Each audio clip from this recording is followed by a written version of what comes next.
Hi, I'm Adya from IBM QRadar team, and in this video I'll show you how to use the QRadar API documentation to find a log source and modify its identifier using the built-in API Explorer. What is QRadar API Doc?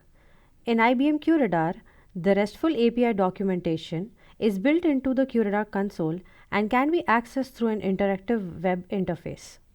You can access the interactive API documentation by navigating to https://QRadar IP or hostname/API doc, as mentioned here. This interface provides a detailed overview of all available QRadar REST API endpoints, descriptions of request and response formats, and the ability to test and execute API calls directly from your browser.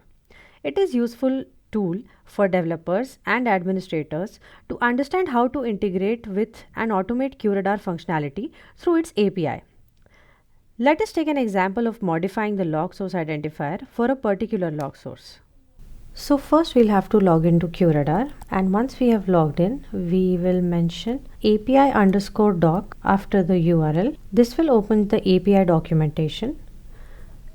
To search for a particular log source, we'll have to go to config, event sources, log source management, log sources, and ID. Here, in order to find a log source, mention the log source ID and click on try it out. Now that we have identified the log source, in order to modify the log source, we will have to copy this response body.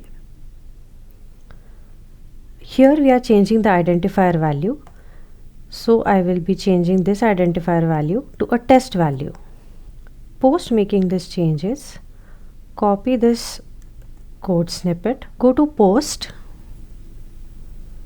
then mention the log source data, mention the log source ID here, then click on try it out. The changes will be made and the log source identifier is changed.